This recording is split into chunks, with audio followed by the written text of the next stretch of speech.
미세먼지, 초미세먼지, 이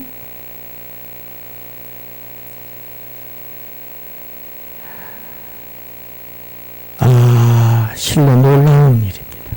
우리 몸의 세포, 100조 세포랍니다. 세포 개수가 100조 개예요. 조가 아니고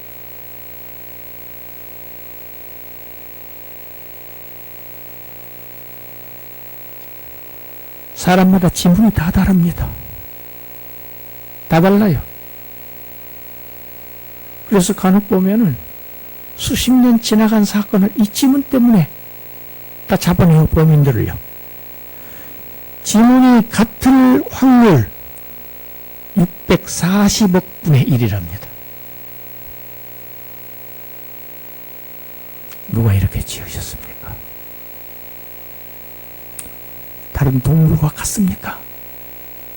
원숭이가 진화해서 이렇게 됐을까요?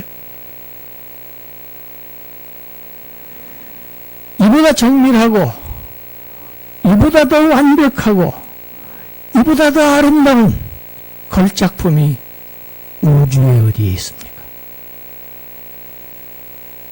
여러분, 이런 존재가 납니다.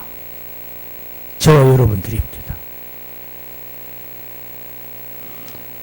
하나님께서 흙으로, 하나님이 친히 친수로 흙으로 빚은 이 생명 없는 사람의 코에 생기를 불어넣으십니다. 이 생기라고 하는 이 단어는 호흡, 숨, 영 이렇게 번역되는 단어입니다. 1장 2절에 하나님의 영은 수면 위에 운행하셨다. 그 하나님의 영과 비슷한 같은 뜻을 가진 다른 단어입니다. 네샤마라고 하는 단어입니다. 가만히 이 모습을 우리가 한번 그려봅시다. 자, 하나님께서 친히 흙을 가지고 모양을 딱 빚어 놓으셨어요. 생명체가 아닙니다. 거기에 하나님의 얼굴을 그 만드신 흙사람의 얼굴하고 딱 얼굴과 얼굴을 맞대고 마치 인공호흡을 하듯이 하나님의 입으로 숨을 그 코에 불어넣으셨습니다. 신기하지 않습니까? 그렇게 했더니 이 흙으로 지어진 이 사람이 살아있는 존재가 되는 겁니다. 그런데 단순히 살아 움직이는 존재가 아닙니다. 영적인 존재가 됩니다. 할렐루야. 그래서 하나님을 예배할 수 있고 하나님과 교제를 할 수 있는 움직이는 영적인 생명체로 변화됩니다. 할렐루야.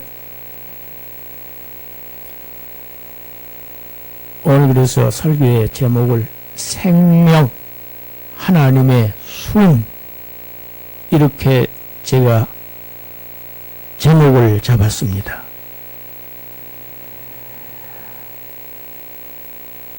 이렇게 창조 때에 사람의 코에다 하나님의 호흡을 불어넣으셔서 사람을 살아있는 존재로 되게 하셨다고 하는 것이 이게 무슨 의미인가? 왜 이런 말씀을 하시는가? 두 가지입니다. 하나는 과거에 그렇게 하셨다는 그 자체입니다. 그리고 또 하나는 앞으로의 하나님의 계획을 나타내는 말씀입니다. 이 생명 어떻게 됩니까? 창세기 3장에서 이 아담의 불순종, 죄로 인해서 인류는 다 생명의 생명의 근원이신 하나님과 분리되고 마는, 그래서 생명의 하나님, 생명의 주인이신 그 하나님과의 분리를 성경은 죽음이라고 합니다. 영적인 죽음입니다. 육체가 죽는다는 것은 이 영적인 죽음의 결과물입니다. 하나님과 분리되어 죽은 자들을 살리실 그러한 마지막 아담을 보내실 계획을 지금 이 본문에서 보여주고 있는 것입니다. 할렐루야. 그래서 창세기는 종말론적이라고 하는 얘기입니다. 종말의 모습을 지금 하나님께서 미리 보여주시는 거예요. 창세기에서 아담을 보여주시는 것은 마지막 아담 예수 그리스도를 지금 보여주시기 위해서 아담을 먼저 보여주시는 것입니다. 혼돈하고 공허하고 흑암 이 땅에 생명을 창조하셨던 이 하나님의 성령께서 허물과 죄로 죽음, 저와 여러분들, 이 죄인들, 우리에게 하나님의 생명의 수업을 다시 불어넣으셔서 우리를 중생하게 하심으로 말미암아 십자가에서 자신의 죽음을 통해서 우리를 살리신 예수 그리스도의 은혜를 힘입게 해서 영원한 생명을 얻게 하신 겁니다. 할렐루야. 이 얘기를 사도 바울은 고린도 교회에 이렇게 썼습니다. 고린도전서 15장 45절 읽어봅시다. 기록된 바 첫사람 아담은 생명이 되었다 함과 같이 마지막 아담은 살려주는 영이 되었나니. 할렐루야. 첫사람 아담을 하나님의 호흡을 불어넣어서 생명이 되게 하신 것과 똑같이 허물과 죄로 죽었던 영혼들에게 살려주는 영 예수 그리스도께서 오셔서 죽은 생명들에게 하나님의 생명의 숨을 다시 불어넣으셔서 우리를 살리실 것을 지금 사도 바울은 고린도 교회 성도들에게 지금 이미 살려주시는 영이 오셨다. 생명이 되었다. 함과 같이 우리는 살리심을 받은 존재다.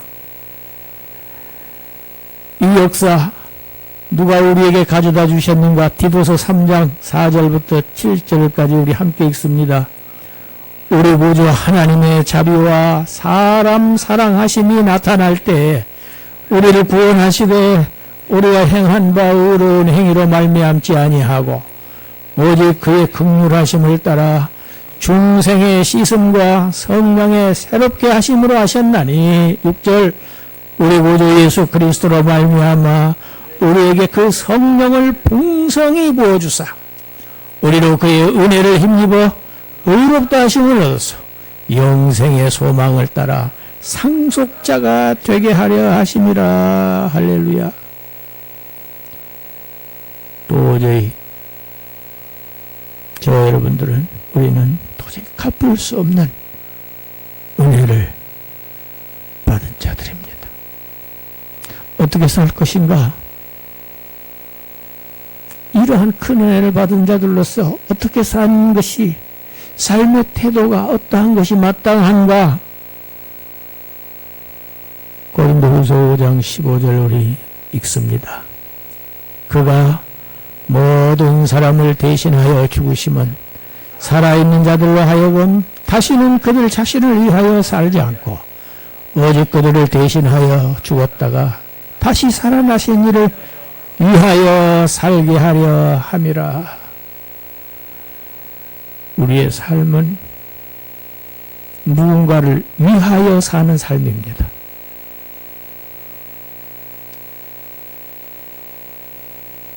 우리의 삶의 목적은 누군가가 목적이 되어야 합니다. 내 자신이 목적이 되느냐, 아니면 나를 위해 죽으시고 다시 살아나신, 그래서 죽었던 나를, 영원한 형벌에 처해질 나를 살리신 그 은혜, 주님을 위해서 살 것이냐, 목표를 분명히 하라는 것이 성경의 요구사항입니다. 성경이 오늘 우리들에게 결단하라, 삶의 태도를, 목적을 분명히 세우라고 말씀하고 있는 것입니다. 중생케 해주셔서 예수 그리스도의 대속의 은혜를 받은 자들로서 이제는 다시 죽음이 없는 영원한 생명을 상속받은 자들로서 이런 자들의 마땅한 삶은, 정말 가치 있는 삶은 나를 위해서 죽으셨다가 다시 살아나신 그분을 위해서 사는 것이, 그것이 바로 성공하는 삶이고 성공하는 인생이고 목표이라는 거 하는 것을 우리가 분명히 깨닫고,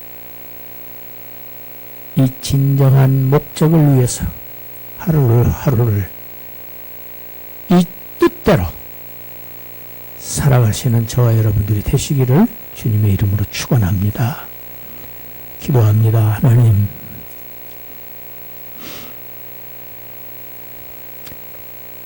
흙으로 빚어진 사람에게 그 흙으로 된 얼굴에 하나님의 얼굴을 대시고 맞대시고 그 코에 인공호흡을 하듯이 하나님의 수문결을 불어넣어 주셔서 아담으로 하여금 살아있는 존재가 되게 하신 그 하나님께서 죄와 허무와 영원한 죽음에 처해졌던 저희들을 성령의 중생하심과 새롭게 하심을 통해서 예수 그리스도의 은혜를 힘입게 하여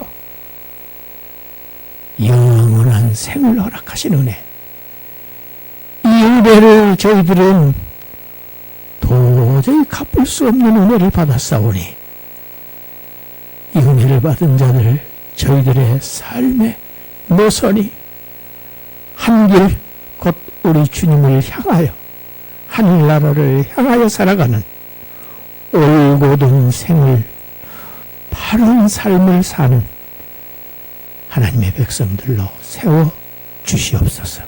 감사드리옵고 예수님 이름으로 기도드리옵나이다.